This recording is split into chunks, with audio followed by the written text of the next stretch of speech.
बताओ बेटा, जो हमारे एराइल हैलाइड्स हैं उनका मेल्टिंग पॉइंट था, उसका मेल्टिंग पॉइंट ज़्यादा होगा, इसका कम होगा, ऐसे क्रम बताओ।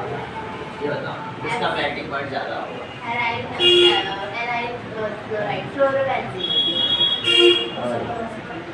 हाँ फ्लोरोबेंजीन का ज़्यादा।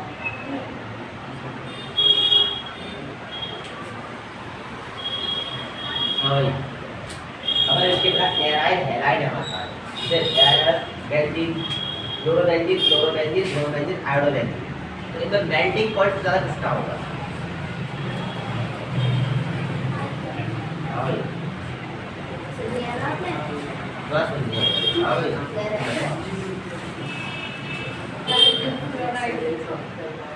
बेटा सुनो, जैसे ही हमारा एटॉमिक साइज इंक्रीज होता है, क्या एटॉमिक साइज इंक्रीज होता है, तो बेटा वान डेर वाल्स फोर्स भी इंक्रीज होता है।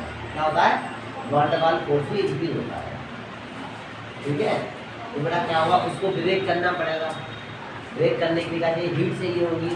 ठीक है, तो एटॉमिक साइज बढ़ रहा है। ठीक है, तो मेल्टिंग पॉइंट भी इसी का ज़्यादा होगा। सही है, अब बात समझ। ठीक है, अब बात ध्यान से समझो। अपना 3 टाइप के प्रोडक्ट बनते हैं, एक तो पैरा, एक ऑटो और एक मेटा। अब बेंजीन नहीं गया, ये बेंजीन नहीं गया, मैंने बता दी था ये बेंजीन नहीं गया। ठीक है, इसमें एक क्लोरीन नहीं मिल सकता है, तो कौन सी पोजीशन है भाई? दोनों ऑटो है ना।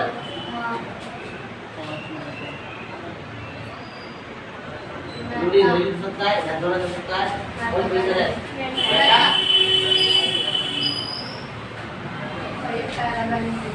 सही है, सही है। तो बेटा है तो सारी क्लोरोबेंजीन, तो इसमें क्या नाम है? क्लोरोबेंजीन। क्या बोलोगे? क्लोरोबेंजीन। क्या बोलोगे? क्लोरोबेंजीन। ये सब क्लोरोबेंजीन है। ठीक है, लेकिन स्पेशल नाम क्या बोलेंगे? जैसे ortho, ortho chlorobenzene, Meta chlorobenzene और पैरा क्लोरोबेंजीन। बात समझ आ रही है? ठीक है, तो ये बताओ बेटा किस पोजीशन का मेल्टिंग पॉइंट ज्यादा होता है? अब बताना ये क्या है? ऑर्थो, मेटा और पैरा बेंजीन। ऐसी बेंजीन है सारी की सब क्लोरोबेंजीन ही है, इनमें मेल्टिंग पॉइंट ज्यादा किसका होगा? मेटा है।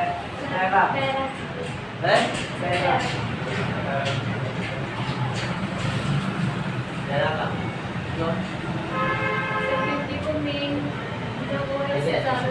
और सबसे कम किसका होगा? ठीक है, तो बेटा सबसे ज्यादा मेल्टिंग पॉइंट होगा पैरा का। ठीक है, उसके बाद मेटा का, उसके बाद और। ठीक है, बताऊंगा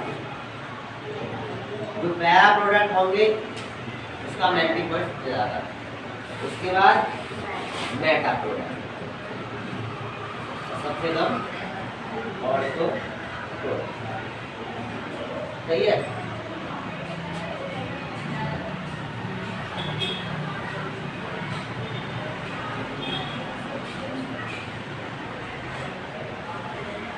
ठीक है, अब इसका आंसर बताऊंगा और क्या समझ लग जाएगा मेरे टॉपिक से। ठीक है, बात समझ आ रही है? ये बात तो फिर हो गए, निकाल दो।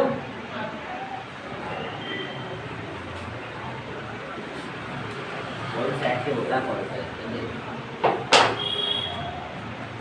अब बेटा हमारे जितने भी एराइल हैलाइड्स हैं, ठीक है, तो बेटा हम क्या जानेंगे? बेटा कार्बन हैलाइड का बॉन्ड नेचर जानेंगे। RHCX का बॉन्ड से जानते हैं हर एक में। ठीक है, ये इम्पोर्टेंट है बेटा ये। ठीक है, दूसरे की हमारे पास एराइल हैलाइड्स है। ठीक है, एराइल हैलाइड बेटा कार्बन और हेलोजन के बॉन्ड बनता है बनता भाई? बेंजीन नहीं है ये वाली ऐसी, तो ये तो कार्बन है, ये हाइड्रोजन के बीच में बॉन्ड बनता नहीं बनता? उनका बॉन्ड लेकर जाना कि जाने कैसे बॉन्ड लेकर होता है, अपन हाइड्रोजन शो करता है वो। ठीक है, हमारे पास दो पड़े थे, एराइल हैलाइड और आरएच, दो पड़े थे। ठीक है, इसमें भी हमने CX का बॉन्ड देखा था, अब इसमें भी देखा, इसमें देख लिया था, इसमें देखेंगे। ठीक है, चलिए अच्छा ये बताओ, ये ज़्यादा रिएक्टिव होगा RX वाला, CX ज़्यादा रिएक्टिव होगा या ये वाला रिएक्टिव ज़्यादा होगा? RX अपने किसी तरफ डाल जाती हो। राइट वाले में कौन सा फोर्स लगता है? हाँ RX का तो बताया डायरेक्ट। ठीक है, तो बेटा सबसे ज्यादा रिएक्टिव ये वाला होगा CX, ये वाला RX का, ठीक है, और कम किसका होगा, इसका होगा, ठीक है। अब इसको ले जाओ, ठीक है बेटा। सुनो, जो कम रिएक्टिव होता है, लेस रिएक्टिव होता है, वो स्टेबिलिटी ज़्यादा होता है। बात समझ में आती है? ये बात समझ में आती है नहीं आती? जो रिएक्टिविटी कम होगी तो स्टेबल ज़्यादा होगा। तो स्टेबल कौन ज़्यादा होगा, ये या ये? ये होगा ना, तो इसकी रिएक्टिविटी क्या है, कम है। इसकी रिएक्टिविटी ज़्यादा चाहिए चाहिए, रिएक्टिविटी मोर है और इसकी रिएक्टिविटी लेस है। तो ये क्या होगा, मोर स्टेबल। ये क्या होगा, लेस स्टेबल। आएगा समझ नहीं आएगी, ठीक है।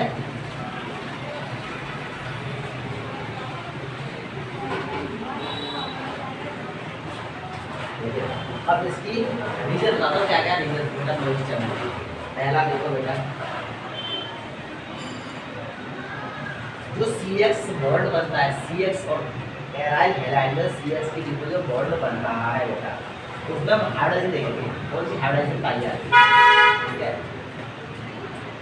अब RX है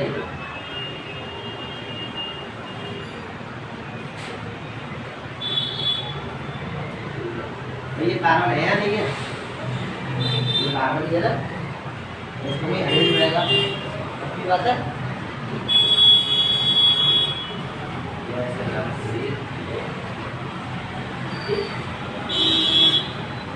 ठीक है, अब इसकी देखो,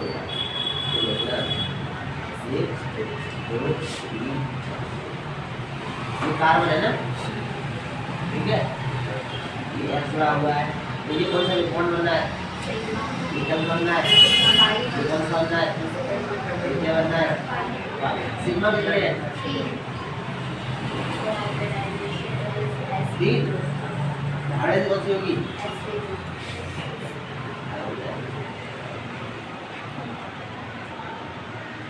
तीन में क्या होती है, sp2, ठीक है। और बेटा S फ्रैक्शन देखें तो कितना होगा, S फैक्टर 33%, इतना ही होगा। अरे 3 ऑर्बिटल पार्टिसिपेट कर रहे हैं और सबका 100% होगा, तो 100% को बेटा क्या करेंगे, 3 में डिवाइड करेंगे, 33 आएगा, तो S फैक्टर 33% आएगा नहीं आएगा, आएगा, बताइए था। अब देखो बेटा, ये RX है, एक RX बनाना, ये RX है या नहीं है, सही है। कितने सिग्मा बॉन्ड है, 4। सिग्मा बॉन्ड कितने हो गए, 4। तो हाइड्रोजन कितना होगा,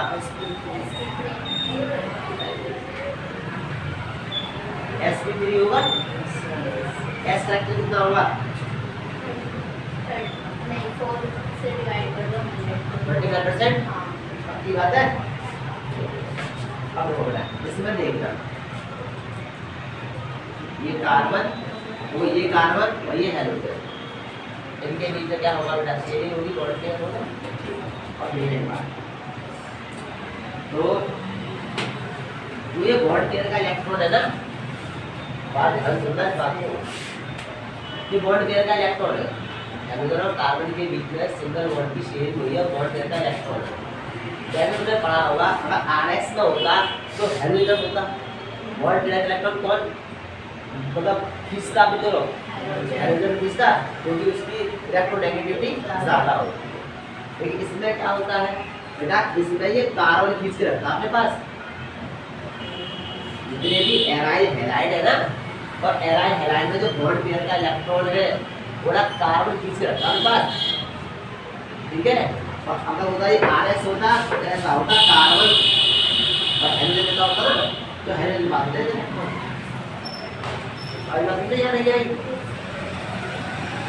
RX में RX की तो सर हाँ ये जो बॉन्ड पेयर में इलेक्ट्रॉन है इसे मिटाओगे RX में इधर कर लो इधर कर लो जाए ऐसे कर लो बात अपने पास कर लो वही है बात की हाँ लेकिन इसके पास ही होता है क्योंकि इसकी इलेक्ट्रॉन ज़्यादा होती है बस वो खींचता है हाँ खींचता ज़्यादा ठीक है मतलब बात समझ आई नहीं आई ठीक है इधर भी लिख सकते हो कोई दिक्कत नहीं है लेकिन उसके पास जाना है ठीक है तो बेटा कार्बन एटम की इलेक्ट्रोनेगेटिविटी ज़्यादा शो करता है इसलिए ज़्यादा ठीक है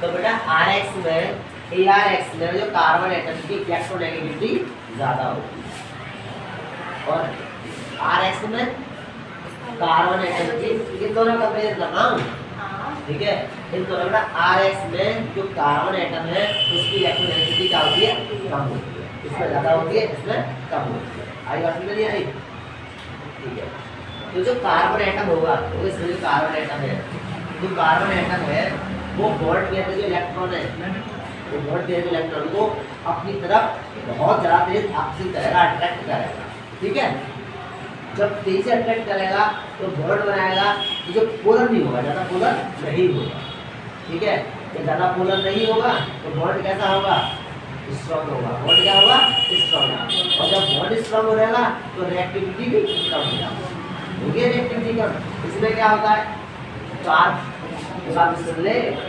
जो कार्बन एटम है बॉन्ड पेयर इलेक्ट्रॉन को बेटा क्या करेगा कम आकर्षित करेगा जब खींचेगा ही नहीं तो पोलरिटी ज़्यादा होगी जब पोल बन जाएंगे तो क्या हुआ रिएक्टिविटी भी बेटा कम हो जाएगी रिएक्टिविटी क्या हो जाएगी बढ़ जाएगी और स्टेबिलिटी घट जाएगी इसमें RX की रिएक्टिविटी कम मैं तो मैंने ठीक है RX की रिएक्टिविटी ज़्यादा स्टेबिलिटी कम इसकी रिएक्टिविटी कम स्टेबिलिटी ज़्यादा आएगा सुनने चलो कल बताऊंगा इसकी रेजोनेंस रेजोनेंस अब रेजोनेंस स्टेबिलिटी दिखाने बताइए अब इनकी पहली प्रॉपर्टी बताइए ये वाली है अब जी करना है ये क्यों दिखा रहे हैं ऐसा ये क्यों स्टेबल ज़्यादा है और ये कम स्टेबल क्यों है कल का शाम पे आना है हाँ कल नहीं कल शाम को कल भी आ जाना ठीक है